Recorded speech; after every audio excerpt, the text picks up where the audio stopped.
This is CBC Nova Scotia News. Buyback, pushback. Gun owners in Cape Breton rally against Ottawa's program for prohibited firearms. Overwhelmed, the federal court braces for a spike in reviews of immigration decisions. And on the move, the Shubenacadie Cenotaph is returning to its original spot after a local campaign. A frosty night tonight, but temperatures warming back up over the next few days with plenty of sunshine. Your full forecast is coming up. Good evening. People rallied outside Cape Breton Regional Police Headquarters today against the federal gun buyback program. The rally included representatives from national organizations like the Canadian Coalition for Firearm Rights. The buyback program is being tested in Cape Breton as a way for gun owners to receive compensation for their prohibited firearms. The CBC's Kyle Moore reports. More than 100 people gathered outside police headquarters in Sydney Thursday afternoon. They are hoping to put an end to the federal ban and buyback program for assault-style firearms. We're just regular folks that, we're hardworking, law-abiding, tax-paying Canadians. We just feel threatened, I guess is the word. Mel Howley does not own a prohibited firearm, but says he's worried the government will come for his guns if it's successful with the assault-style ban. You have to draw a line in the sand, and I think that's what we're trying to do.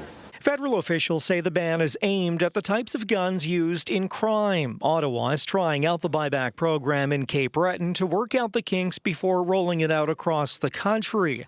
Tracy Wilson is with the Canadian Coalition for Firearm Rights. She says Prime Minister Mark Carney should scrap the program. If he wants to be that pragmatic leader who's looking to save money and end the division in this country, he'll dump this thing entirely. So our goal here today is to tell the good people of Cape Breton that they don't have to put up with this, they don't have to participate in this pilot project, and let's let the whole thing fail. The pilot project began here in Cape Breton on October the 1st. Public Safety Canada says more than 5,000 prohibited guns have already been turned in before compensation has even been offered. I think this program is ultimately doomed to fail, so if they want to legally hold their firearms until the amnesty period's over, we're here to support them in doing so. About 2,500 firearms have been made illegal, but the law is not being enforced for the next year in hopes owners will voluntarily turn in the guns. I worked really hard for my guns, for my ammunition, and suddenly everything become a ban.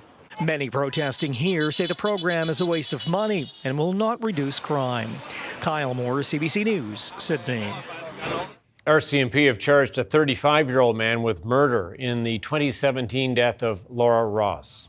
In April of that year, the 27-year-old was found dead in a burned-out garage on her property in South Rawdon. Investigators determined the fire was intentionally set, and Ross's death was ruled a homicide. 3 months later, investigators charged Joshua Eric Crowell of Upper Sackville with second-degree murder. The Crown withdrew the charge 2 years later. Investigators have now once again charged Cromwell with second-degree murder. He was arrested yesterday. The Lake George wildfire in Kings County remains out of control amid another day of windy and dry conditions. The fire has prompted evacuations from more than 350 nearby homes and cottages. But now the Department of Natural Resources says the size is smaller than previously thought. The CBC's Brett Ruskin has the latest from the edge of the evacuation zone. This fire is still considered out of control here in Lake George in the Aylesford area, measuring around 245 hectares in size. Now, that's the latest estimate. It's smaller than the estimate yesterday, but officials say the fire hasn't shrunk. It's just that today they have a clearer picture from above to have a more accurate assessment of the size of the fire. Still more than 350 homes and cottages evacuated as a result of this fire, with others in the nearby vicinity being told to pack up their things, be ready to go should the intensity of the fire increase. Now, we have heard from fire officials talking about how this has been such an unusual fire season, being so late in the year. Here's one official talking about that. Just because it's so dry, and we've been doing this off and on all summer, like helping our neighboring departments and natural resources with forest fires. If it continues, it's going to get worse. Like, the global warming, the dry summers, we're going to see more of this. Now, officials say they have lots of resources at their disposal, whether it be personnel on the ground here with both Department of Natural Resources firefighters as well as volunteer firefighting crews. In the air, we've seen lots of different aircraft flying through, whether it be fixed-wing aircraft, helicopters that are dropping water on the flames, a lot of aircraft on loan from other parts of the country as well, both Northwest Territories, Quebec, for example. And officials say that they are still confirming that there is no structure damage or homes destroyed as a result of this fire, something that they hope can continue while they continue to work to bring it under control. Brett Ruskin, CBC News, Aylesford, Nova Scotia.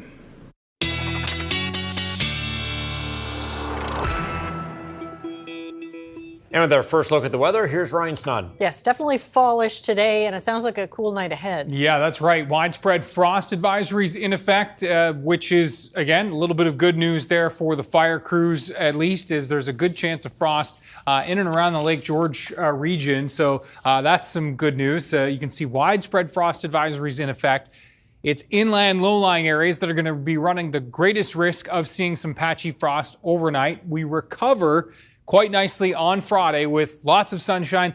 Temperatures bumping up a little bit. Mid-teens today, but back into the high teens for Friday with winds in from the southwest, 20 gusting to 30, maybe some 40 kilometer per hour gusts along parts of the coast, especially in through the east.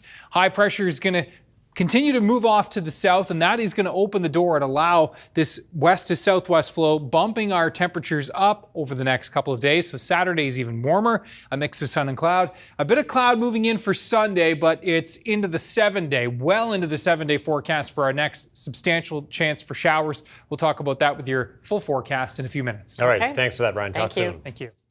Just 7 days into the fall sitting at the Nova Scotia Legislature, business is poised to wrap up tomorrow. The Progressive Conservatives called hours last night until 11:59 p.m., and they've done the same today as they push through a series of omnibus bills. The government House leader downplayed the approach. These bills are important bills, and they're bills that impact Nova Scotians in a positive way. So, we're here to do the work, and like I said yesterday to you, I'll stay days, weeks, months, it doesn't matter. We'll stay as long as you need to.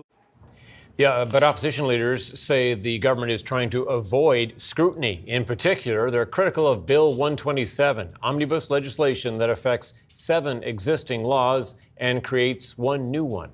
Legislation that doesn't deal with the cost of living, that does not deal with housing, that does not deal in any real way with the Nova Scotia Power rate hike or privacy issues that we have faced.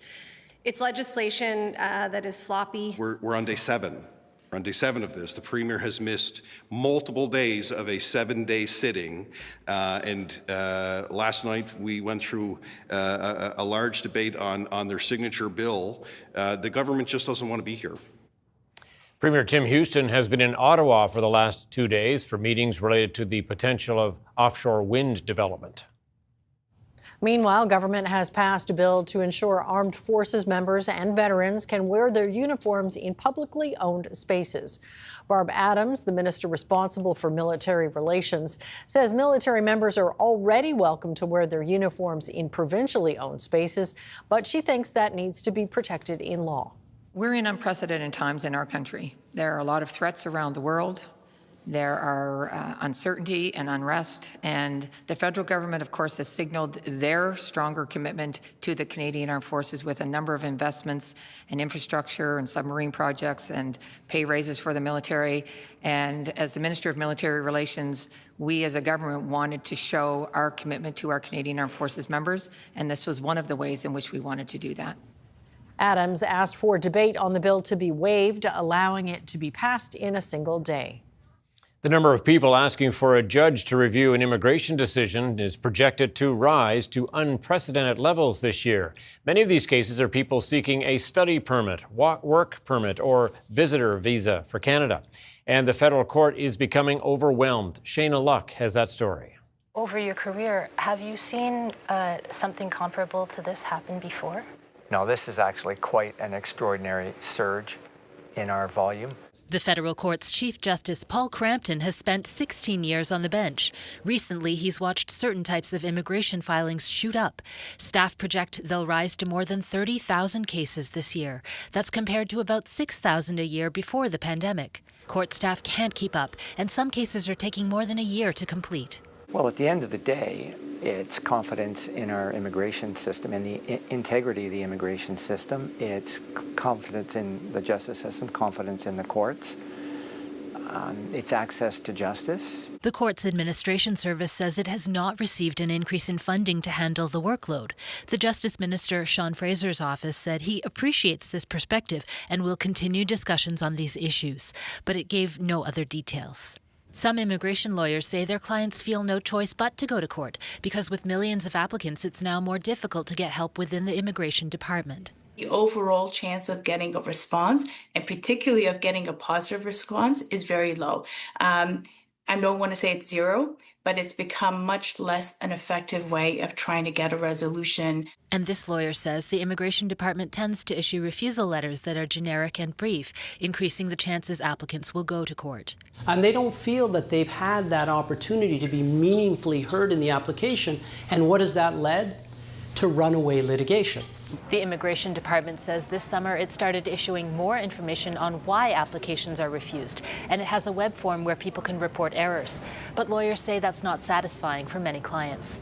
The Chief Justice says the courts will keep bending over backwards to handle the workload, but he warns without proper court resources, the rule of law and democracy could suffer. Shayna Luck, CBC News, Halifax. The Cobequid Community Health Center in Lower Sackville was closed this morning after a furnace emitted smoke and fuel.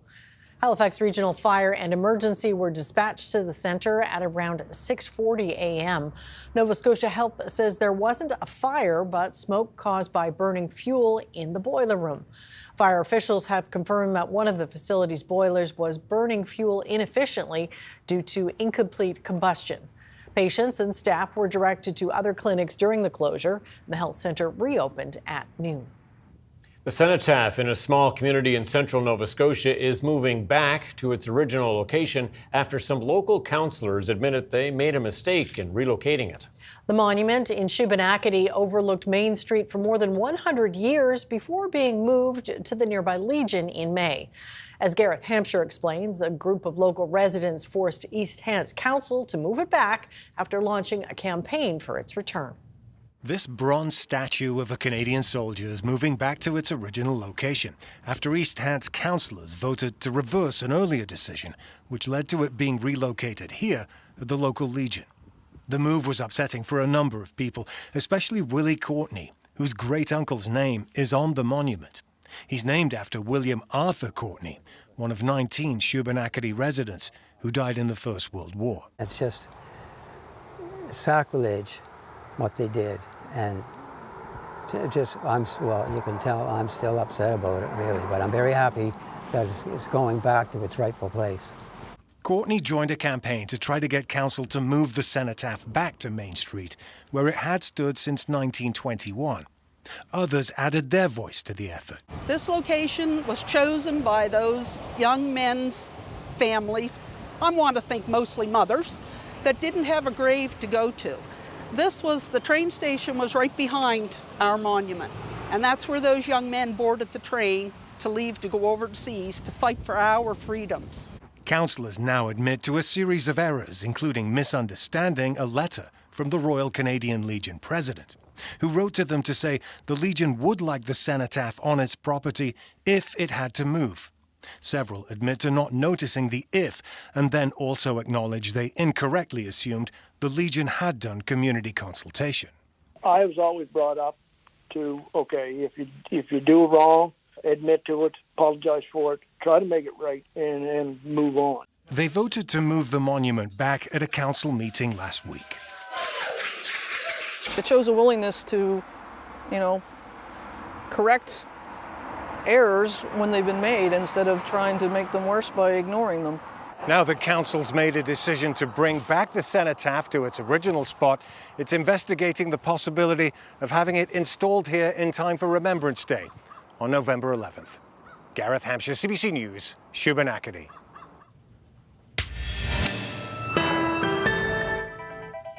All right, we've got Ryan back next with the full weather forecast. We will see you on the other side of the break.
This weather update is brought to you in part by Atlantic Lottery's iGames. Play hundreds of games on the Atlantic Lottery app or at alc.ca.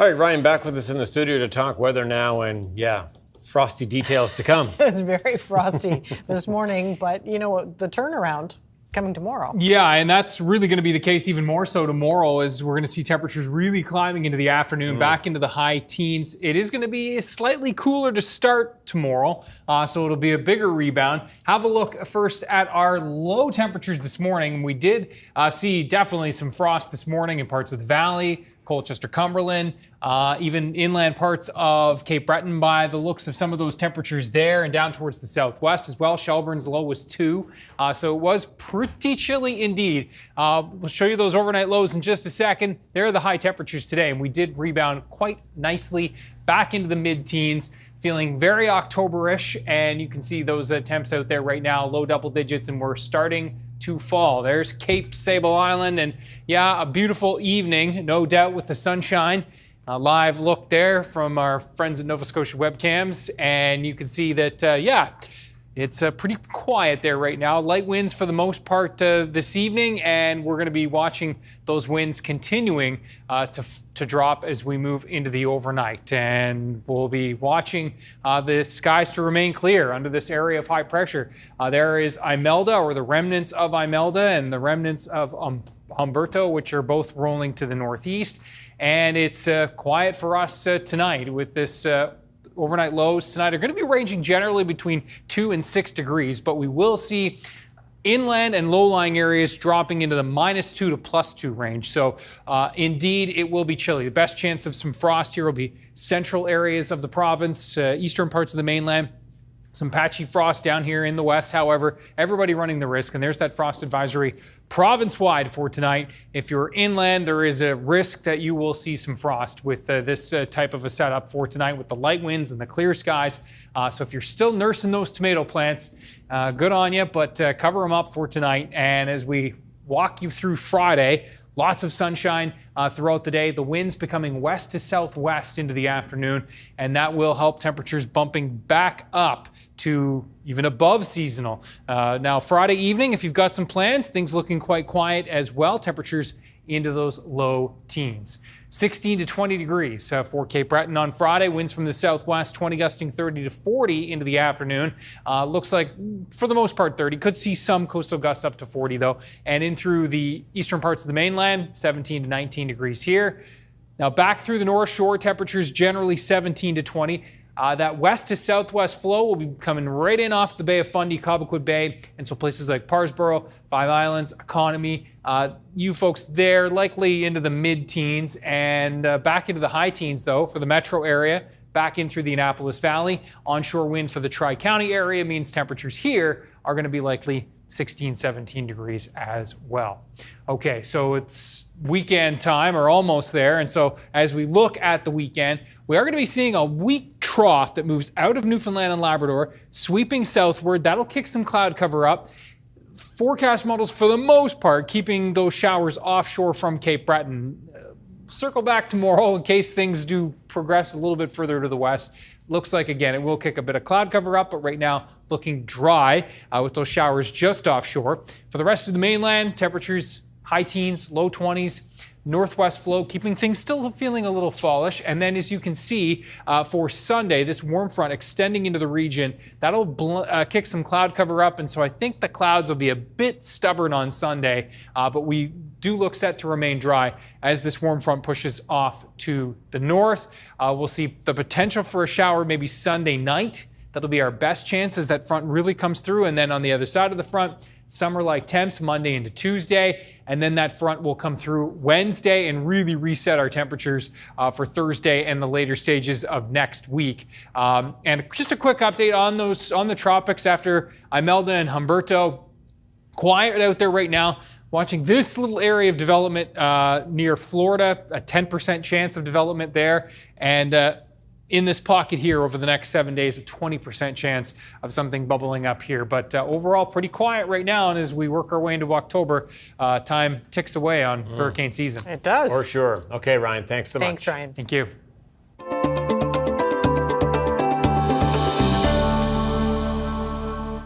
Some cows on PEI are testing out e-collars instead of being fenced in, and it could prove to be a way for them to more evenly distribute their soil-enriching manure. As the CBC's Nancy Russell explains, the cow-enhanced fields could have benefits for both the cattle farmers and potato growers. These cows are wearing special e-collars that manage their movement instead of fencing, allowing their owner to move them through this field, leaving their manure behind. It's called rotational grazing, a partnership between beef and potato farmers with benefits to both. The use of the system is to increase the organic matter and the potential of yield on the actual potato ground itself. Organic matter is probably one of the most important things that we use to develop a potato in its growth cycle, and it's something that gets depleted heavily through the use of land over time. There are also benefits to the beef producer, including a place for his cattle to spend the summer grazing, at a time when land is growing harder to find and more expensive on PEI. Ultimately, there's huge benefits for him to increase the land that he can use to graze. There is water for the cattle here in the field, and it moves along with the herd. There is some upfront expense. The collars cost several $100s each. For this pilot, there was funding from the On-Farm Climate Action Fund. There is a perimeter fence just in case, but much less fencing than a normal field. By using the collars, then they can keep using those, like you use them every year, and then the cows carry the fence with them. So that's the really important thing. So for time saving, labor saving. Researchers from the Potato Board will measure the soil quality before and after the cattle were here and compare it to another part of the field that didn't have cows on it. So then next year, when this is all potatoes, then we'll kind of sample on both sides, both the soil as well as looking at the resultant potato crop. The collars make a sound if the cows get too close to the edge of the invisible fence. Only if they keep going do they get another warning. 2.5 kilovolts, we'll say, because that's typically what goes around. So a normal fence you would see that is in place gives them the exact same stimulation, but they actually have a warning before hitting it, which is the audible beep. So far, everyone is pleased with how the pilot has gone. These partnerships are super important for both beef producers to increase the land that they can actually to manage themselves, as well as for us as growers to increase our organic matter. This is a pilot project, but Chad Mooney says he's hoping to have cattle back on his family's farm next year. Nancy Russell, CBC News, Chepstow. Coming up, advocates say Nova Scotia is falling short when it comes to health care for women and gender-diverse people.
Advocates are calling for better health care for women and gender diverse people in the province.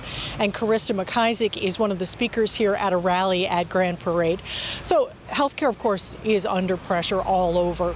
What specifically do you see as a shortfall for women and gender diverse people?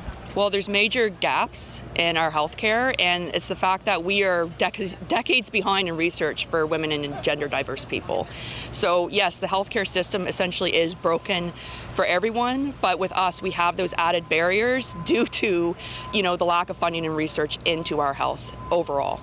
What pockets of research do you see failing? Really, a good majority of them. I mean, there's quite a bit of focus in around like cancers, for instance, like breast cancer, but at the same time, it's still not enough. Like, women weren't included in medical trials until the 90s. So that's how far we are behind. So the thing is when they're looking at women's health, they're often looking at it through the perspective of kind of the male lens, so to speak, where we're not getting a full picture of women's health because again, we're largely left out when they do studies on mice. For instance, they do them on male mice and not female mice. So how do we get a full picture around women's health and how to fill these gaps when we're not even putting time and attention into these areas? So is it awareness? Is it a lack of funding or both? What are you seeing needs improvement? It's everything. It's everything right across the board. It's the awareness around it, it's the funding, it's the research, it's everything. And ultimately it's the culture. It's the culture that's just allowed women to normalize women's pain and suffering and just write it off as anxiety or being dramatic or being a hypochondriac or drug seeking. It's ridiculous. I have a condition, endometriosis, that acts similar to a cancer. It causes lesions to grow through the body. It can impact organ function, and it can even impact organ function that can lead to death. So I don't understand why we're waiting, 7 to 10 years for a diagnosis. It's ridiculous. We live in, the 21st century in a first world country, and this is what we're dealing with? Now, the Houston government says it is expanding women's health care.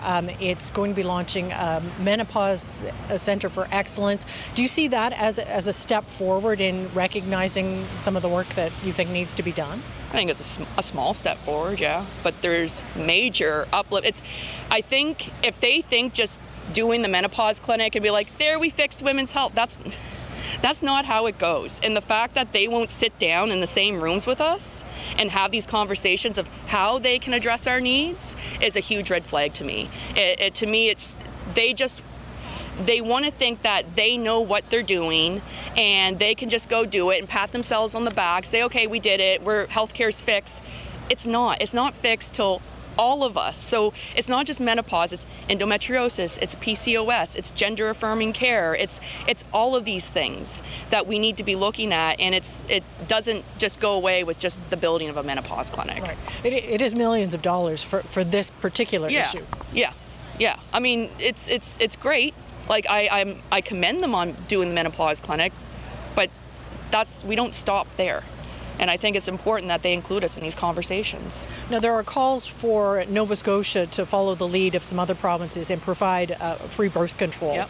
Is that something you're also calling for today? Oh, for sure. Because although birth control doesn't cure our conditions or anything like that, for some of us, it's the first line at least trying to manage symptoms, at least until we find better ways of managing them. So if that's a way that you can make it more affordable for women, why not? What's the hold on this? Yeah. So you're having a rally here at Grand Parade. You're going to march down to Province House. What do you hope you get from that? Just to at least raise awareness. This is just a starting point, and we hope that this will bring media attention. It'll start to raise awareness to the public that this is a real issue, and hopefully help women that are watching this today know, and even gender diverse people, you're not alone. You're not alone in this fight. We're out here fighting for you. We're making noise. I know a lot of women and gender diverse people can't show up today because of their chronic health issues. But that being said, we just want them to know that we're not alone. You're not alone. We're trying our best to help find solutions. And you talked about your own personal struggle, and that's gone on for a long time. Yeah, it got worse, really. The bulk of it was last 4 to 5 years when things got really bad. I was struggling to stay into work. I ended up eventually on income assistance. I ended up having to fundraise to go out of country for care after not receiving proper care here and just given the runaround. But luckily, $28,000 later, I was able to get the care I needed down in the United States by one of North America's top surgeons for endometriosis. And essentially, I'm pain free here today.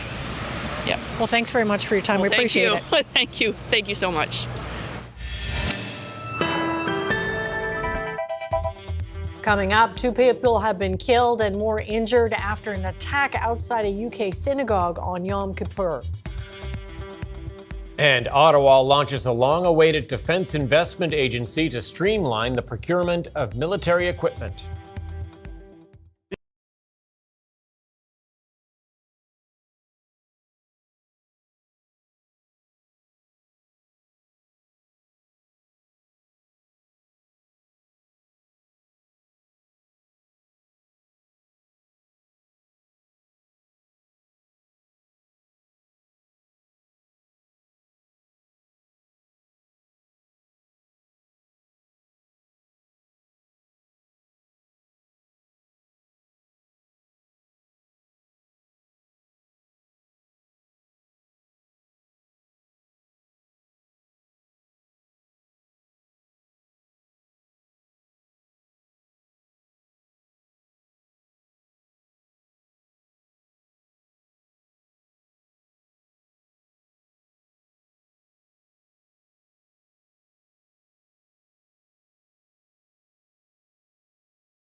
Welcome back. 2 people were killed and 4 others seriously injured after an attack outside a synagogue in Manchester, England. Police are treating it as a terrorist incident. Officers shot and killed the suspect. The CBC's Briar Stewart reports. The moments after the holiest day of the year for the Jewish community was violently shattered. This video was taken after a vehicle rammed into pedestrians. And an attacker got out brandishing a knife. Those looking on were horrified. Someone in the crowd shouted, "He's got something on him." And as I turned round, he was literally stabbing at the synagogue window. Police say at the time they believe the attacker could be wearing a bomb. He was shot dead and later identified as a British citizen of Syrian descent. Counter-terrorism policing has declared this as a terrorist incident.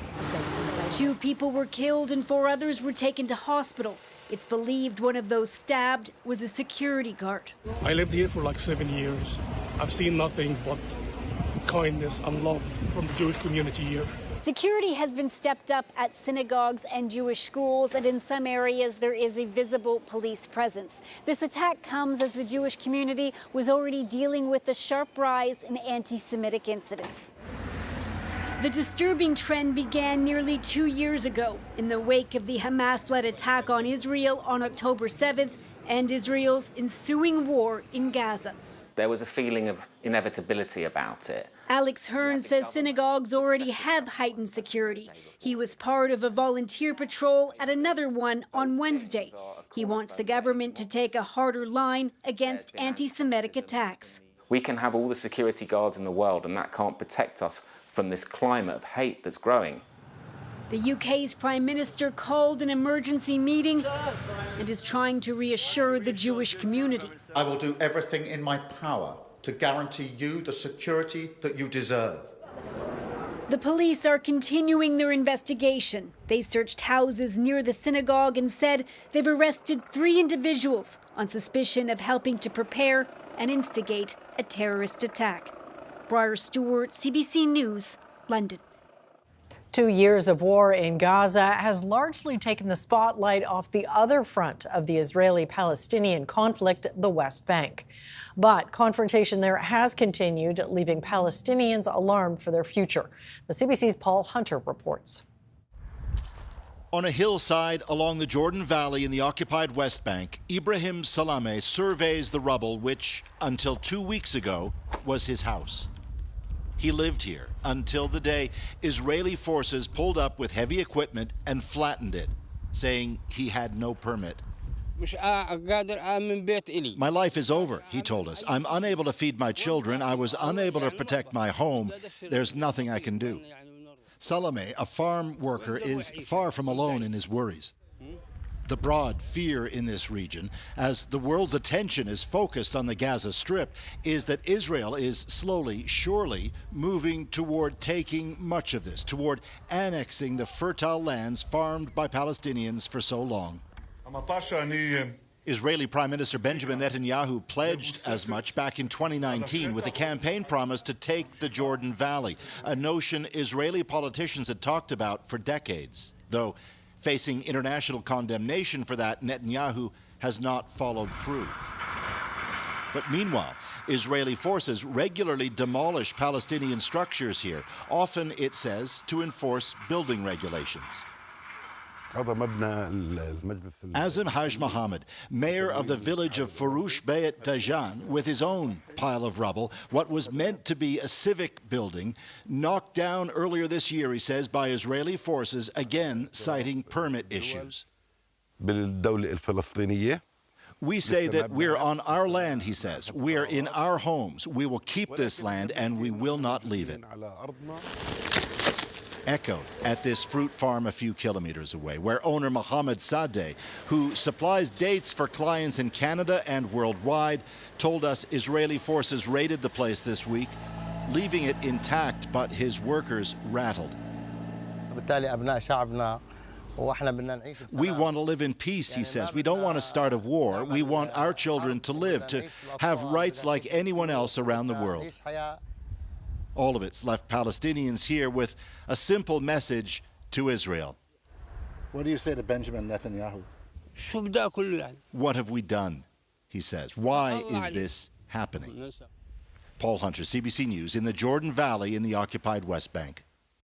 The Liberal government has unveiled a new national procurement agency. The Defense Investment Agency is aimed at speeding up the purchase and delivery of military equipment.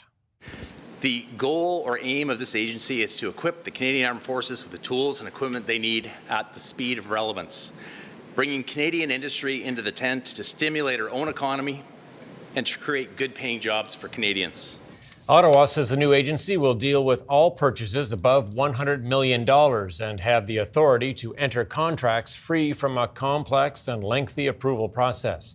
The goal is to buy Canadian whenever possible. It's also mandated to work closely with allies, including the UK, France, and Australia. Currently, Canada buys most of its military equipment from the US. Defending the Arctic is vital to Canada's future, and the threats are real. CBC News recently visited the North for a closer look at how the military and the local communities are standing on guard for the country's sovereignty. Here's more from David Common. The Navy, Air Force, Army, and Coast Guard have gathered to practice what is considered a likely threat. A suspect boat potentially approaching sensitive military sites here, possibly involved in espionage, even sabotage. All this a simulated exercise to assert Canada's Arctic sovereignty, something more important now than perhaps ever before. So you get tasked with this. How do you actually proceed now? So now that we've been tasked for it, we're going to go and take a look and try and find this person. Follow with us.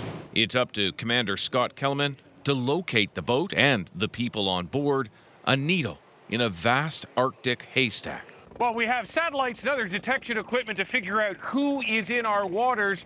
A lot of that is quite old, and so they still use people to watch out for ships and strangers who are passing through our Arctic waterways and lands. That's good. For nearly 80 years, Canada has relied on the local know-how of the red-coated rangers to help patrol this territory. Yeah. They live here, so it's a permanent presence. Many are Inuit, intimately familiar with the land and water. They need to know how to survive out on the land. At 71 years old, Titus Alulu of Pond Inlet, or Mitimatalik, has been a part-time ranger for close to half a century. Our job is to be in our area to observe and to listen and to see. If we see anything abnormal that isn't supposed to be there, we report it to headquarters. A sentinel standing on guard for Canada in the north. The Navy ship gets set to deploy its fast boat. Then we're along for the journey as it sets off through the fog to interdict what is believed to be suspicious activity. That report from the CBC's David Common in the Arctic. Health Canada says more than 5 million Canadians are now covered by the federal dental care plan. But the latest data reveals nearly half of those who were eligible have not visited a dentist. The federal health minister says the program helps families save money. Close to 2.8 million have already received care, saving them on average close to $800 per year. It's been 6 months since the federal government expanded the program to cover those aged 18 to 64 years. To qualify, you must have a household family income of under $90,000. Health Canada says close to 100% of active dentists, hygienists, and denturists are now treating patients through the program. That's a significant jump after initial uptake from dentists was low. You could call it a debate around the clock, whether to abolish the rotation between standard time and daylight saving time. Now, a Liberal MP is presenting a private member's bill to end it. Nicole Williams reports. I'm here to say the time has come to address time change. Member of Parliament Marie-France Lalonde on Parliament Hill this afternoon, bringing up the age-old question. Why do we still need to change our clocks in Canada? There's more road accidents, including pedestrians getting hit by cars, happen when the time changes. It's why she's putting forward a private member's bill that would see the formation of a pan-Canadian conference on seasonal time change in the hopes of putting an end to it once and for all. This is a complex question touching on multiple aspects of biology as well as geographical and environmental factors. Lalonde says it's a long shot, but it is doable. There are several regions in Canada that have already ditched the switch, including Saskatchewan, parts of BC, Nunavut, and the Yukon, which left behind seasonal time changes in 2020. The idea was, like, can we move the daylight so that there's a little bit left somewhere for people to grab onto? But there's a lot to consider, and not everyone is so sure it would make their lives better. In the fall, we definitely wouldn't want to be waking up in the dark. I really need the light, want the light when I get up, and I know the kids, it would be difficult for them as well. Then there's people like Mike Vahabi, who proposes what he calls super daylight savings, a second spring forward in August. I think that would do a lot for businesses who rely on people being out in the evenings. I think it would make it safer for kids to play sports and to continue being outside in the summertime. Okay, that's even less likely to happen, but experts say regardless, these are options still worth exploring for the benefit of everyone. The private members bill is scheduled to be tabled next week. Nicole Williams, CBC News, Ottawa. Auto workers in Oshawa, Ontario are staring down mass layoffs in January. General Motors says it's moving hundreds of jobs south of the border in the wake of U.S. President Donald Trump's tariffs. The CBC's Christian Davino spoke to workers impacted on both sides of the border. It's not just a community that I'd have to give up, it's the family, being close. Oshawa is the only place Todd Forbes has ever lived. But in just a few months, he could be forced to say goodbye. In January, GM is expected to cut 750 jobs from its Oshawa plant. GM suppliers like the company Forbes works for will follow with 1,000 cuts. He says now his job prospects appear better in Nova Scotia. Unfortunately, if there's nothing that's really producing here, then it's time to sort of move elsewhere. GM is moving some of its production to Fort Wayne, Indiana. 250 more workers hired here to build the same trucks Oshawa builds. The union here says they never asked for the Canadian jobs, but I'm not going to tell them no either, because it's job security for my people. And hell, if I can corner the market, I will. Allen County, which Fort Wayne resides in, voted for Trump in 2024. It liked his messaging of bringing back American manufacturing. In April, the U.S. brought in a 25% tariff on the non-U.S. portion of assembled vehicles and auto parts that aren't CUSMA compliant. County Commissioner Rich Beck says the tariffs seem to be helping.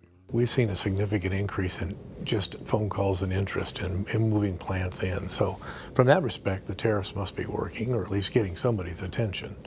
But tariffs aren't working for everyone. GM is forecasting a $5 billion hit, and Fort Wayne's plant is struggling under Trump's policy on immigration. Letourneau says there's a 22% absentee rate, and it's hard to find workers who want more than 5 shifts a week. You can bring all the manufacturing jobs you want back in the U.S., but if there's nobody here to do the jobs, we got a problem. Back in Oshawa, the union hopes this gives them an edge. We're used to here in Oshawa, General Motors working 6 days a week, our suppliers working 6 or 7 days a week to keep up to them. And that's the life we know, and it would be devastating if we lost that way of life. General Motors has already pushed back its planned layoffs once, and many will be hoping it does the same again. Christian Davino, CBC News, Oshawa. Canada's main stock index reversed earlier losses to finish in positive territory and to continue its streak of record highs. While U.S. markets, they also gained. Here's a look at the numbers as we head to break.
This weather update is brought to you in part by Atlantic Lottery's iGames. Play hundreds of games on the Atlantic Lottery app or at alc.ca.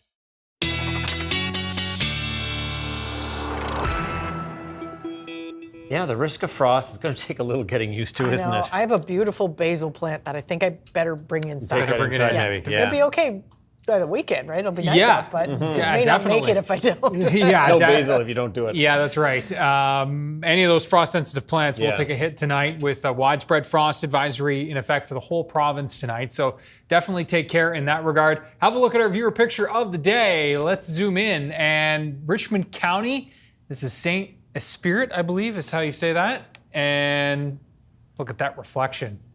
Gorgeous. Got all of it, didn't? That's a beauty. Nice silhouette there. Thank you to Terry for sharing this. Ryan's Picks at cbc.ca. Beautiful light there in that photo. Okay, so for Thursday, we've got high pressure, which is going to, for Thursday night rather, high pressure, which is going to continue to dominate. And so those clear skies tonight, the light winds, the frost. Friday, the winds go back to a west-southwest flow. And so that will have temperatures bumping up a little bit, back up into the high teens. And then as we look ahead to Saturday, yeah, we'll cloud up a little bit, little trough there that's moving across Newfoundland will bring us a slight risk for a shower for Cape Breton, but otherwise it looks like it's going to be smooth sailing. Into Sunday as well, some clouds kicking up ahead of that or along that warm front that's coming into the region, and we will see that as a result. Mainly cloudy skies for Sunday, but it looks like we'll stay dry. There are temperatures for the next 2 days, slowly warming up, and clouds hindering temperatures maybe a little bit on Sunday, but back into the mid-20s on Monday. Wild. Almost a beach day. Amy. Yeah, you bet. All right, thanks for that, Ryan. Well, a man in Saskatchewan made a bit of a splash after jumping into 70 lakes across the province to celebrate his 70th birthday this summer. And I like to swim, so I just thought, boy, if I could jump into 70 of them, that'd be kind of a fun thing to do for my 70th birthday. Gerald Siemens traveled all summer with his son Matthew, who runs an online directory of Saskatchewan's more than 100,000 lakes. They planned routes where they could hit multiple lakes in the same day. The feat is even more special for the 70-year-old, considering he learned to swim only 12 years ago. Good for him. 71 next year? Yeah. Will he do it? Exactly. That's it for us tonight. Thanks for watching. We'll see you next time. Good night. Good night.